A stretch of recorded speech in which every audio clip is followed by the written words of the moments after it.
Welcome on Texas football. Time for Bingham's Bourbon's breakdown. We're going to talk about the Longhorns going up against Georgia with Rod Babers and CJ Vogel. Rod, former Longhorn player, NFL player as well. CJ, our beat reporter for the Longhorns, and I'm Bobby Burton. Guys, this is a big game for Texas. 7-2 going into Athens. Lost twice to Georgia a year ago. Steve Sarkisian needs to get over the hump against Georgia and get another big win on his resume. Texas needs it to stay in the college football playoff hunt. There's a lot on the line, frankly, in this game. Let's start off each and every breakdown like we do with the Texas offense going up against that Georgia defense. Rod, what do you see in this Texas offense, and what do they got to do to score points on the Bulldogs? Yeah, it's interesting. I think they got to lead with the pass. Georgia's rush defense is one of the best rush defenses in the country. They're the top 10 best tackling teams in all of college football, too, so they tackle really well. That's a big part of it. What they don't do well is rush the passer and generate pressure. Outside the top 100 in sacks and tackles for loss. So this is a team that maybe you can throw the football on. I think Texas should lead with the pass. That's been part of the formula the last couple of weeks. Obviously, the end of the Mississippi State game and the Vandy game, that's work, getting the ball out of Arch's hands quickly and leading with the pass and letting the run be a complementary aspect of that.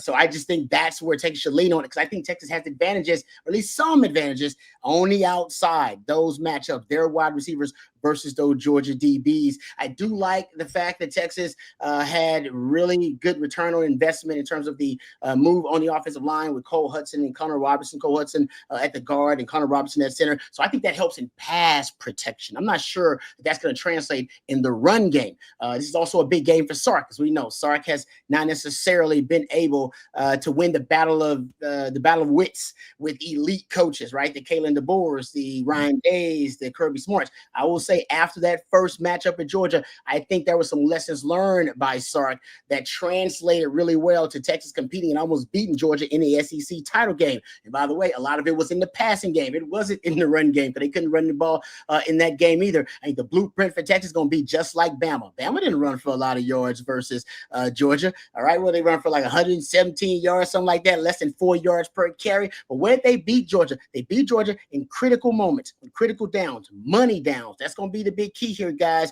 Think about it. Texas was 15% on money downs in that first matchup versus Georgia, 40% conversion rate on money downs in that second matchup, because Sark learned what the cheat codes were. Lots of targets to motion, lots of targets to bunch, and lots of ag beaters, aggression beaters. That 32-yard double move to Matthew Golden in the second game. Start off your first third down was a 22-yard whip route to DeAndre Moore. The stalk slant touchdown to DeAndre Moore late in the game. All ag beaters, aggression beaters, to use Georgia's aggression against them. That's what's going to have to be the key in this matchup for the Texas offense. CJ, good points by Rod. Your thoughts? Yeah, it all good points. The problem with Georgia this year is they're not super aggressive, right? This is a team that kind of just plays man up football and says, hey, we're going to rely on our coverage in the back end to stay very firm. And, it's kind of a complete flip of what we've come to know Georgia as. Defensively, they're hovering right from about 30 to 50 in a number of the big national rankings. And offensively, they're a top 5, top 10 unit, right? And that's where the flip in Georgia has been. It's kind of been one of the more bizarre Kirby Smart teams this year. Rod, I did want to build off of what you were saying, however, about their lack of pass rush, their lack of havoc plays this year. I got a couple numbers for you.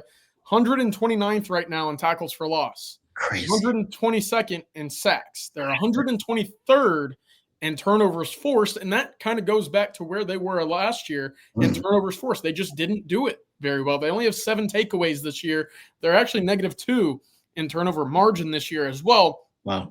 They also sit in 82nd in third down percentage and 89th in red zone to touchdown allowed percentage. All to say it doesn't matter, because they found ways to win football games, and they still have elite talent wherever you look at, especially at that linebacking unit. However, and Rod, this is where I want to go with this Texas unit. If you sit back and allow Arch Manning to throw the football with a clean pocket, he's been very good as of late. And this Georgia defense has been giving up. They've given up some big yards this year. Yep. That's the recipe for success, protection up front. And hey, if you're Texas, any and all running ability that you have, It doesn't matter. Just stay ahead of the chains. Last bit of numbers for you. 13 combined sacks a year ago, 25 tackles for loss in the 2 games allowed by the Texas offensive line. That has to be better. And if you stay in third and reasonable, you got a chance here. Yep. Yeah, I got to say this. No Jalen Walker, no Mykel Williams for Georgia this year. That's been a big piece. The whole tackle for loss deal is a big one for me. Yeah. Not that they just ate Texas lunch a year ago in the 2 different games. You mentioned 25 tackles for loss. Now they're in the 80s or, in that ranking nationally. Just a totally different kind of almost a bend but don't break style of defense for Kirby Smart. I mean, the one thing I will say about them, and something someone told me, they try to do a bunch of different things kind of early to get their bearings, understand who they're playing. When it gets to the third and fourth, late in the fourth quarter, they just play man on man and play it straight as can be. That's who they are. Because they think their guys are better than your guys. Yep. When it comes to the Texas offense, okay, you're right, CJ, that Arch Manning put a circle around him, give him time, but it's going to be these Texas wide receivers that are going to have great games, in my opinion. Emmett Mosley's going to have to win some 50-50 balls. DeAndre Moore, Ryan Wingo, Parker Livingston, even the tight ends, Jordan Washington, Jack Indries, those guys are going to have to get involved somehow, some way if Texas wants to win. And I do think that might be an area where Texas could have an upper hand. We'll see, because you mentioned, CJ, their secondary has been kind of lax. Their defense reminds me a little bit of the 2023 Texas defense, where they stopped the run really well. Didn't necessarily get after the passer great. Right. And then had issues on the back end. That is the proxy for 2023 Texas is 2025 Georgia. That defense with Tavondre Sweat and Byron Murphy and those guys, they stopped the run. They gave up some in the pass game. So we'll see how it goes. But I think Texas has to score in the 20s at least to win this game on offense. That would be my final thing. All right, CJ, I'm going to go to you next and talk to you about the Texas defense. But before we do, Rob, will you please tell us about our sponsor, Bingham's Bourbon? Oh, no doubt. And happy to tell you about our friends over at Bingham's Bourbon, and glad they are part of the On Texas Football family as well. This episode of On Texas Football brought to you by Bingham's Bourbon, created by Grammy and Oscar winning artist Brian Bingham. For years, Ryan turned down offers to just put his name on any bottle of bourbon. No, instead, he insisted that he wanted a bourbon he could be proud of, one that stayed true to his Texas roots and where the music comes from. That's why he built Bingham's from the ground up, a Texas certified whiskey made with 100% Texas grown grains, distilled and aged in the searing Texas climate for a bold, unmistakable flavor. From the hands of local Texas farmers to the barrel to the glass, every drop is a tribute to the land, the craft, and the people who shape it. Bingham's Bourbon, proof that Texas makes a damn good bourbon, available now across the great state of Texas. And you can find details at binghamspirits.com. That's binghamspirits.com. Thank you very much to Ryan Bingham and Bingham Spirits and all for being part of the On Texas Football family and sponsoring this episode of On Texas Football. Hey, CJ, we talk about it, and you think Georgia, you think defense. Some people are starting to think offense right now with Georgia. This could be the tougher matchup potentially for Texas, the Georgia offense against the Texas defense. Yeah, I absolutely think so. And the name of the game for Georgia offensively is efficiency. You know, they're fantastic at it. Look, they're number 6 in the country right now on points per drive scored offensively, 3.46. That's an elite rate right now for the Georgia offense. They don't go particularly fast. And I was a little surprised by this. I think this will be a game very similar to Vanderbilt, where possessions are limited, but the score remains pretty high because of their ability to score, because of, well, they like to possess the football. Georgia right now, number 10 in the country in time of possession. They play at the 90th overall pace in terms of time between snaps, about 27 and a half seconds as well. The one thing that they will look to do, they get the ball out quick to their wide receivers. About 30% of Gunnar Stockton's completions or pass attempts, go behind the line of scrimmage. So they like to get the ball out quick and let someone like Zachariah Branch, who has more than 2 times the number of targets, get the ball in his hands and get going. On the flip side, however, they will try to lull you to sleep and beat you with that play action pass game right now. 75.3% is the rate in which Gunnar Stockton is completing passes in play action pass attempts. That's the best in the SEC. And those tight ends, boy, are they talented, and they can certainly beat you deep in that 12 and 13 personnel looks, which I expect Texas to see a lot of. Part of the reason they beat you in that play action pass because you have to respect the run so dang much. I mean, they've got some good running backs now and a good offensive line that can get after you. Rod, what do you think? I think, first of all, to add to his point about the yak yards, Zachariah Branch, guys, his ADOT, his average depth of target right now is 3.3 yards. 80% of his receiving yards have come after the catch. He's basically an extension of the run game, guys. He's a long handoffs for Zachariah Branch. But getting back to what CJ said, I mean, he's right. It's Gunnar Stockton's playing some of the best football that we've seen him play, period. If you go look at overall in the SEC, he's leading the SEC quarterbacks, by the way, in SEC quarterbacks in QBR, leading them in completion percentage, second in touchdown to interception ratio. He's been fantastic in games versus ranked teams as well. And he's even better at home, like most quarterbacks are. That's going to be a part of the problem. So if Texas, number one, the game, we already know the blueprint. You have to stop the run and force Gunnar Stockton to beat you. The point that I'm making is that ain't necessarily an easy road, all right, to win the game either, because Gunnar Stockton's playing some really good football right now. I think so. I think the scramble is going to be important because he's great off-schedule improvising, and they're going to attack some of the things that Texas has struggled with. He's great on play-action bootlegs and waggles. Remember Vandy, and that's what Diego Pavia did really well, 4th and 19, bootleg, waggle. They're going to hit a lot of curl routes because Texas has been really susceptible to the curl route versus Power 4 quarterbacks, allowing over 12 yards per attempt on curl routes to Power 4 opponents. If you go look at the conversion route that Texas has allowed on crossing routes on money downs, 3rd and 4th downs, guys, they're over 60%. So some of the concepts Texas has struggled with, Georgia's definitely going to implement those. And then you got to defend all the other staples, the jailbreak screens, the play action pass bootlegs. They run a lot of flood routes, 3-level routes, and then the scrambling ability for Gunnar Stockton. So it is a multifaceted offense. Usually Georgia offenses aren't multifaceted. They're kind of, you know what I mean? They're pretty shallow, pretty rudimentary offenses. Not this one. There's some complexity to this offense because Gunnar Stockton's playing so well. We were talking, Rod and CJ, to Rusty Manziel of Dogs HQ, longtime beat writer for Georgia on Tuesday morning. He said that Gunnar Stockton has just come into his own the last two or three games, not just against Mississippi State, but also at times against Auburn. And he's just looked really like a different player. One of the things he said for people to be aware of, it's not the 25-yard runs that Gunnar Stockton may make. It's the 7 to 8 that'll take a 2nd and 10 to a 3rd and 2. Yep. And all of a sudden, then he's got all his tight ends he can work with. He can also they can run the ball, etc. It gives them, his legs give them a different dimension maybe than a Carson Beck did that Texas faced a year ago. Let me ask y'all this: how worried are you both about the Georgia run game against the Texas defense? Because they've run it on everybody, basically. I mean, they even Auburn, second half, they kind of had their way on the ground. Is that what it's going to be, best on best kind of, and Texas just has to mitigate it, or do they have to completely shut it down? Because I just don't think you're going to completely shut down the Georgia run game. They didn't even do that a year ago. So what do you think, CJ? Yeah, no, to me, for Texas to have success on the road here, you have to completely shut it down and take away that opportunity for play action passes, right? That is what Georgia does very well in the passing game.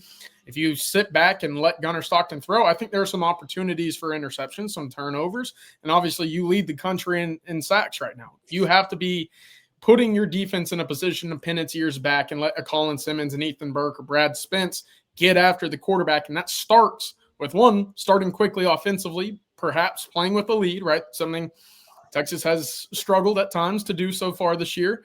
But more than that, it's to take away the threat of the 3 to 7 yard gain on the ground. And more importantly, Bobby, Gunnar Stockton can certainly do exactly that. Texas, if they're to have success, it starts by stopping the run and stopping Chauncey Bowens and and Nate Frazier.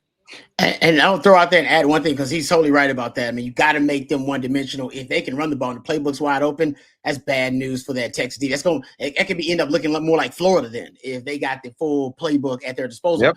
Watch the tight ends, guys. They have great tight ends. They have a lot of pride in their tight ends too.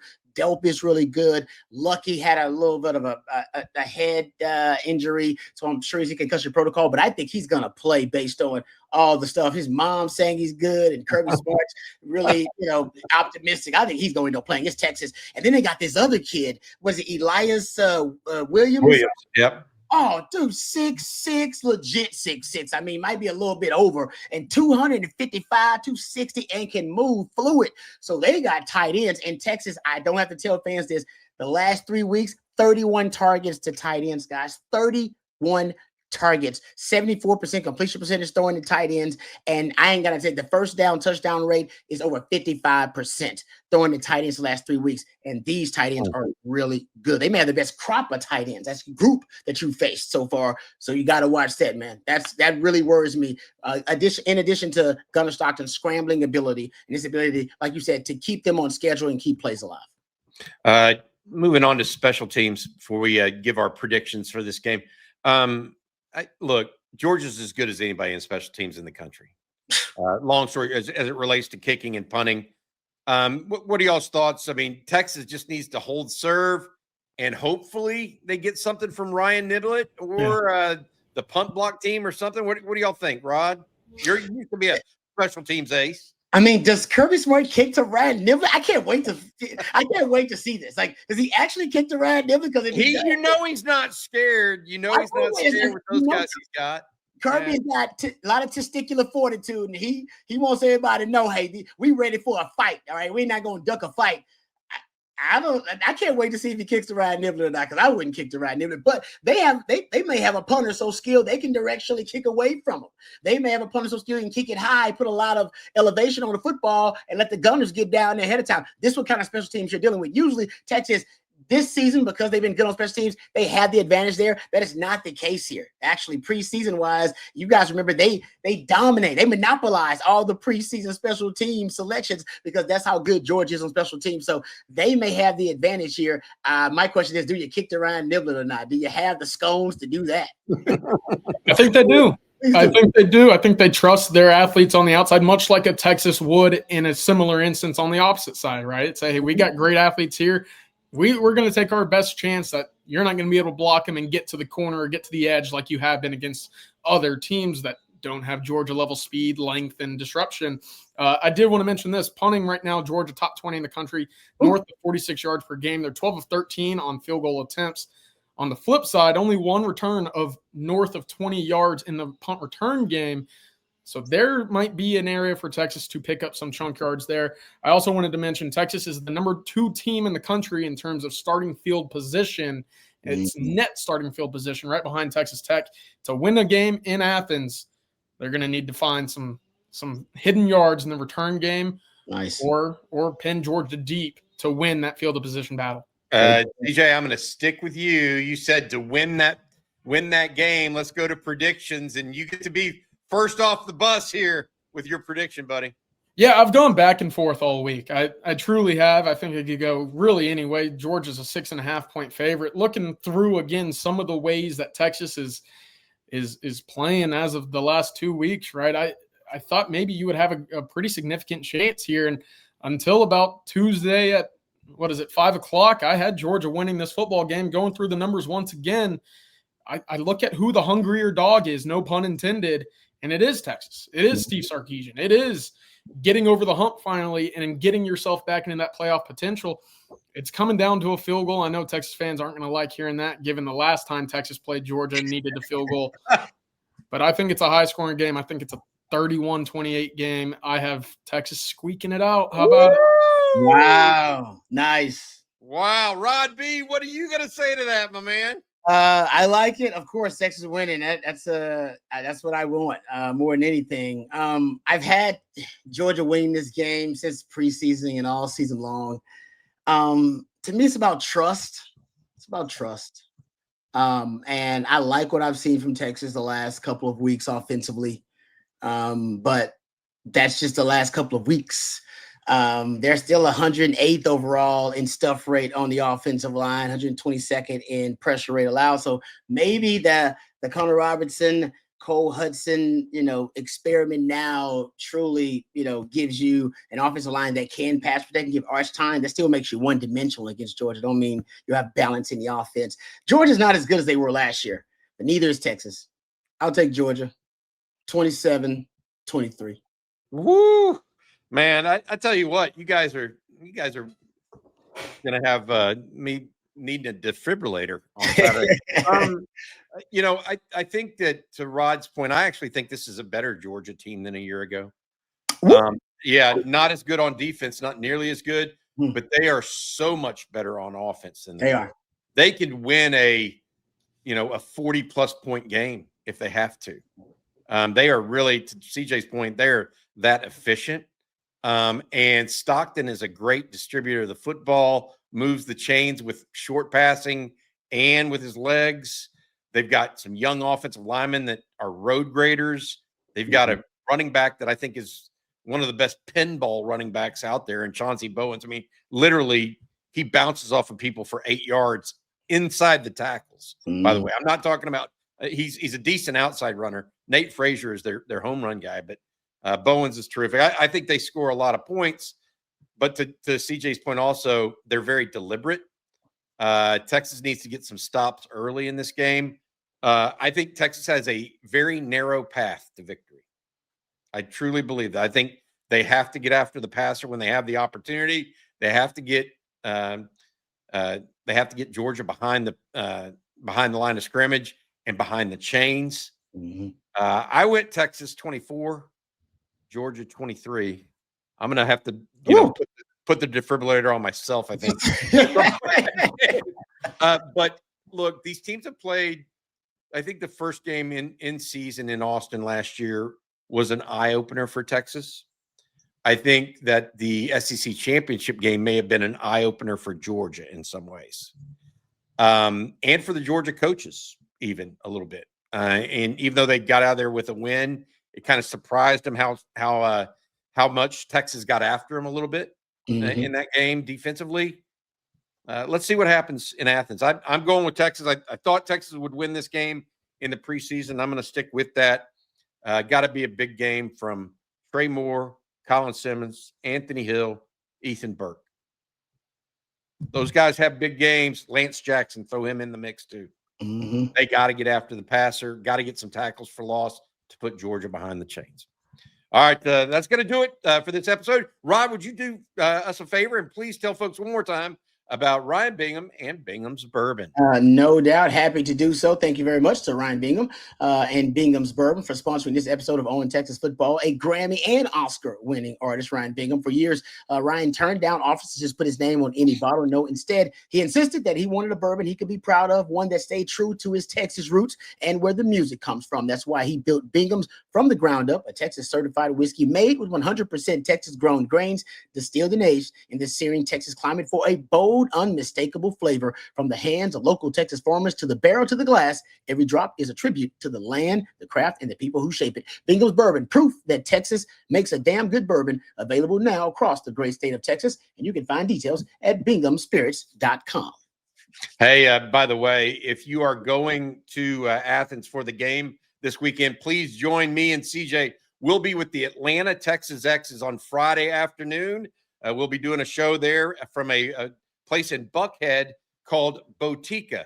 Then they'll have the happy hour afterwards. Last year for both the Georgia game and for the Peach Bowl, we had about 200 people out for that. It was a great time. The Atlanta Texas X's benefit from it, and we're glad to be there with them on that Friday afternoon. All right, for Rod Babers and CJ Vogel, I'm Bobby Burton. This has been Ryan Bingham's Bourbon Breakdown. Look 'em horns, guys. Welcome.